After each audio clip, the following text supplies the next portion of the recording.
जय भीम. जनहित न्यूज लाईव्हमध्ये आपलं सहर्ष स्वागत.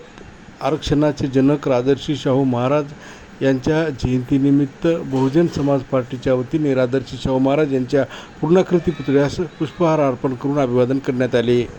आज या ठिकाणी नांदेड जिल्ह्याच्या वतीने छत्रपती शाहूजी महाराजांचा आज त्यांना अभिवादन करण्यासाठी आणि सर्वांना शुभेच्छा देण्यासाठी बहुजन समाज पार्टीच्या वतीने इथे सर्व बहुजन समाज पार्टीचे पदाधिकारी कार्यकर्ते उपस्थित झालेले आहेत.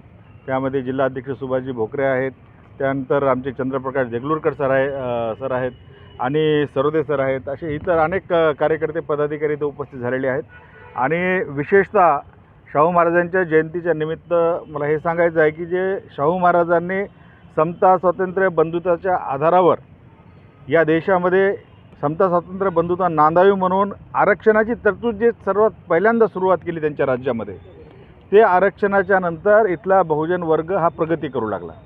आणि हेच या इथल्या मनुवादी व्यवस्थेला सेना, काँग्रेस असेल, BJP असेल, यांना हे खूपच नव्हतं, यांना हे पटत नव्हतं की बहुजन लोक हे प्रगती करत आहेत.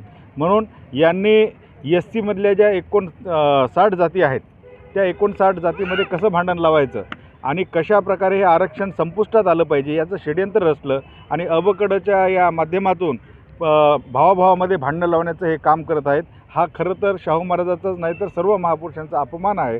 तर हे षड्यंत्र बहुजनांनी ओळखावं. छत्रपती शाहू महाराज यांची आज 152वी जयंती संपूर्ण देशामध्ये उत्साहामध्ये साजरी करण्यात येत आहे.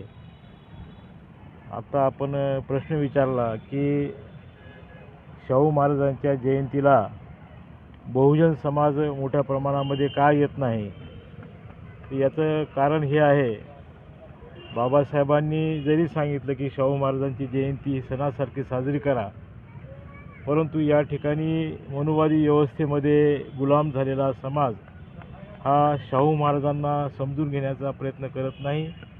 शाहू महाराज आणि शिवाजी महाराज या दोघांवरही महाराष्ट्रामध्ये खूप मोठा अन्याय झालेला आहे. त्यांचं जे खरं चरित्र आहे ते जनतेपुढे येऊ दिलं नाही.